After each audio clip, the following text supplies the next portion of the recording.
Hello friends, आप लोग के स्वागत है यूनिक ट्यूटोरियल सिकड़िया में। आइए हम लोग देखते हैं भारतीय इतिहास के बारे में। आज टॉपिक लाए हैं जिसको बोलते हैं हड़प्पा या सिंधु सभ्यता। भारतीय इतिहास का टॉपिक है हड़प्पा या सिंधु सभ्यता। तो देखिए, हम लोग इसका नोट्स बना लेंगे। इसके बाद हम लोग आज पढ़ेंगे, उसके बाद ऑब्जेक्टिव करेंगे। ठीक है, ऑब्जेक्टिव क्वेश्चन हम लोग लाएंगे और इसको क्या करना है, प्रैक्टिस करना है। ठीक है, तो ऑल कम्पिटेटिव एग्जाम के लिए है आपका। तो चलिए स्टार्ट करते हैं। तो देखिए क्या बोलता है प्रश्न। हड़प्पा सभ्यता का अर्थ है, मतलब हड़प्पा सभ्यता का अर्थ क्या होता है। बोलता है कि हड़प्पा सभ्यता का अर्थ है मतलब क्या होता है। तो देखिए, हड़प्पा जो है पूर्वोत्तर पाकिस्तान, मतलब कहने का अर्थ है पाकिस्तान के पूर्वोत्तर में पंजाब के प्रांत का एक पुरातात्विक स्थल है। क्या है, स्थल है। यह साहिवाल शहर से यह साहिवाल शहर से 20 किलोमीटर पश्चिम में सिंधु नदी के किनारे स्थित है। मतलब कहने का अर्थ है कि यह साहिवाल शहर से कितना दूरी पर है, 20 किलोमीटर दूरी पर स्थित है, मतलब सिंधु नदी के किनारे। सिंधु घाटी सभ्यता अनेक अवशेष यहाँ प्राप्त हुए। कहने का अर्थ है मतलब काफ़ी पुराना टाइम ईस्वी में, मतलब 2500 से 1750 ईस्वी में यहाँ पर सिंधु घाटी के किनारे, मतलब नदी के किनारे पुराने अवशेष प्राप्त हुए, जिसे किससे पहचाना जाता है, सिंधु घाटी सभ्यता को इसी शहर के नाम के कारण हड़प्पा सभ्यता भी कहा जाता है। ठीक है, तो यह हड़प्पा सभ्यता या सिंधु सभ्यता भी कहते हैं। तो चलिए आइए हम लोग प्रश्न की ओर चलते हैं। तो प्रश्न क्या बोलता है आपका, हड़प्पा सभ्यता का सर्वाधिक मानव काल है। मतलब कहने का अर्थ है कि हड़प्पा सभ्यता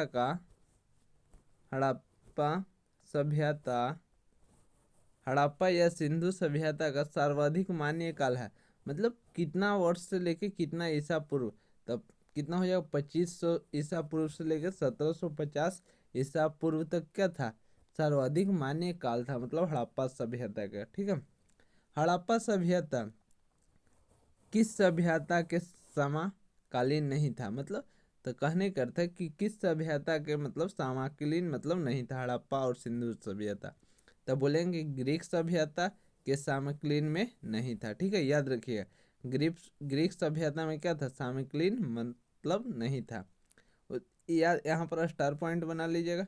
स्टार पॉइंट है कि समकालीन था, लेकिन मिस्र की सभ्यता में था, मेसोपोटामिया की सभ्यता में था, और क्या था, चीन की सभ्यता में था। ठीक है, तो समकालीन था हड़प्पा और सिंधु सभ्यता, लेकिन किस में था, मिस्र की सभ्यता में, और मेसोपोटामिया की सभ्यता में, और चीन की सभ्यता में। अगले का बोलता है क्वेश्चन, सिंधु घाटी का सभ्यता का विस्तार कहाँ तक था। तो याद रखिएगा, सिंधु घाटी सभ्यता का विस्तार कहाँ तक था, पंजाब में था, राजस्थान, गुजरात, उत्तर प्रदेश, हरियाणा, सिंध या बलूचिस्तान। यह कहाँ में पड़ता है आपका, ठीक है, पाकिस्तान में पड़ता है। ठीक है, उसके बाद आइए हम लोग चलते हैं नेक्स्ट प्रश्न, क्वेश्चन नंबर 4। तो क्या बोलता है, कालीबंगन मतलब सिंधु घाटी स्थल किस प्रदेश में है। तो याद रखिएगा कहाँ पर है, राजस्थान में है। कहाँ में है, राजस्थान में। मतलब सिंधु घाटी स्थल किस प्रदेश में है, तो राजस्थान में। नेक्स्ट प्रश्न आपका बोलता है, सिंधु घाटी सभ्यता में घोड़े का अवशेष कहाँ से प्राप्त होता है। तो याद रखिएगा, क्वेश्चन पूछा भी है एग्जाम में, सिंधु घाटी सभ्यता में घोड़े का अवशेष कहाँ से प्राप्त हुआ था। तो याद रख, आंसर क्या हो जाएगा आपका, सूर कोटदा सूर कोटदा सूर कोटदा। मतलब सिंधु घाटी सभ्यता में घोड़े का अवशेष कहाँ से प्राप्त हुआ था, सूर कोटदा। ठीक है, नेक्स्ट प्रश्न बोलता है क्वेश्चन नंबर 6, सिंधु सभ्यता या हड़प्पा सभ्यता को किस युग में रखा गया है।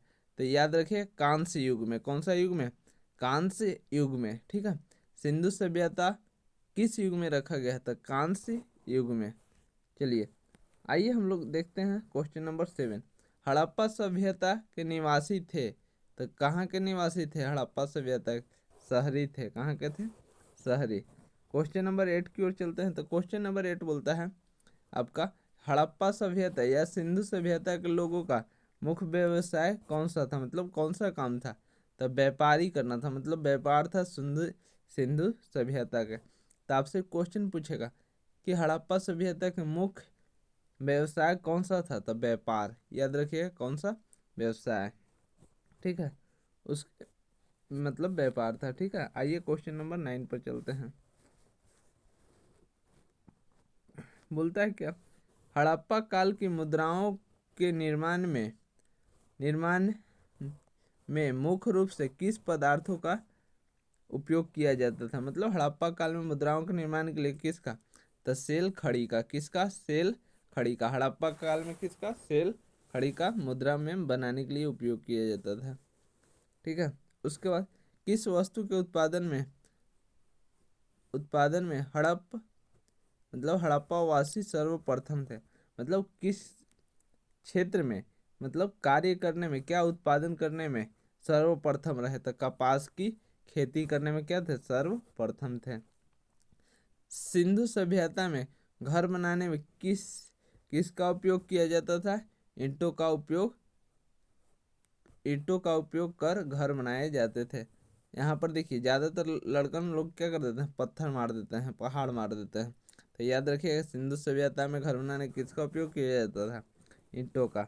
उसके बाद हड़प्पा सभ्यता के खोजकर्ता कौन थे? तो याद रखिएगा दयाराम साहनी। कौन थे? दयाराम साहनी। ठीक है, उसके बाद आइए क्वेश्चन नंबर 13। क्या बोलता है, सिंधु सभ्यता में कौन सा स्थल बंदरगाह था? लोथल। कौन सा बंदरगाह? लोथल, या पतन नगर भी बोल सकते हैं। सिंधु सभ्यता में कौन सा स्थल बंदरगाह था? तो लोथल। ठीक है, आइए क्वेश्चन नंबर 14 चलते हैं। बोलता है 14 क्या, सिंधु सभ्यता का सर्वाधिक उपयुक्त नाम क्या रहा? हड़प्पा सभ्यता। किस नाम ज़्यादा को यूज किया गया? हड़प्पा सभ्यता को। ठीक है, उसके बाद क्वेश्चन नंबर 15 ये, हड़प्पा काल में समाज कितने वर्गों में विभक्त था? हड़प्पा काल में समाज कितने वर्गों में विभक्त था? तो एक विद्वान में था, योद्धा में, और व्यापारिक में, और श्रमिक में। विद्वान, योद्धा, व्यापारी, श्रमिक। तो 4 भागों में क्या था? वर्गों में विभक्त था हड़प्पा काल के समाज। विद्वान थे, योद्धा थे, और व्यापारी मतलब बिजनेस वाला समझ लीजिए, और श्रमिक मतलब काम करने वाले। ठीक है, 16 नंबर आइए। 16 क्या बोलता है क्वेश्चन, सिंधु घाटी के सभ्यता के लोग माप तौल से परिचित थे। पैमाने की खोज से यह सिद्ध होता है कि यह खोज कहाँ पर हुई थी? तो लोथल में हुई थी। मतलब व्यापारी भी करते थे तो उसके लिए पैमाने की खोज यह सिद्ध था, लेकिन यह खोज कहाँ पर हुई थी? तो लोथल में हुई थी। कहाँ पर? लोथल में। तो क्वेश्चन नंबर 17 देखिए। 17 क्या बोलता है, हड़प्पा सभ्यता की खोज किस वर्ष हुई थी? तो हड़प्पा सभ्यता को 1921 में हुई थी। ठीक है, हड़प्पा सभ्यता की खोज किस वर्ष? 1921 में। उसके बाद क्या बोलता है 18 नंबर, कौन सी युक्ति हड़प्पा सभ्यता के बारे में सही है? तो कौन सा सही है? हड़प्पा सभ्यता में लोगों ने पशुपति का सम्मान करना आरंभ कर दिया। मतलब पशु को क्या करता था? खाना, मतलब कैसे हो गया, मतलब जानवर, गाय हो गया, भैंस, उसको क्या करता था? मतलब पोसने पालने का काम करना लगता था, उसी का सम्मान क्या कर दिया था? आरंभ कर दिया था। उसी प्रकार से हड़प्पा वासियों का सामाजिक पद्धति थी तो उचित समतावादी। 20 नंबर बोलता है, सिंध का नखलिस्तान बाग हड़प्पा सभ्यता के किस पुरास्थल को कहा जाता था? तो मोहनजोदड़ो। याद रखिएगा मोहनजोदड़ो। या ऐसे क्वेश्चन पूछ सकता है आपसे कि बाग हड़प्पा सभ्यता किस पुरास्थल को कहा जाता था? मोहनजोदड़ो। किसको? जोदड़ो। ठीक है, देखिए तो नया है चैनल पर तो लाइक कर लीजिएगा, शेयर कर दीजिए अपने फ्रेंड्स के पास, और सब्सक्राइब कर लीजिएगा। ठीक है, और पीडीएफ चाहिए इसका तो इस नंबर पर मैसेज कीजिएगा, आपको मिल जाएगा। ठीक है, और देखिए प्रैक्टिस 1 से 2 बार कर लीजिएगा, आपका हो जाएगा हड़प्पा सिंधु सभ्यता का सर्वाधिक मान काल क्या रहा है 2500 से लेकर 1750 तक। सिंधु सभ्यता किस समकालीन में नहीं था? ग्रीक सभ्यता में। और कौन कौन में था? तो मिस्र सभ्यता में, मेसोपोटामिया में था और चीन की सभ्यता में था। इस प्रकार से क्या कर लेना है, याद कर लेना। सिंधु घाटी का सभ्यता का विस्तार कहाँ तक था? पंजाब, राजस्थान, गुजरात, उत्तर प्रदेश, हरियाणा, सिंध और बलूचिस्तान। इस प्रकार से याद कर लीजिएगा। ठीक है, हो जाएगा। थैंक्स।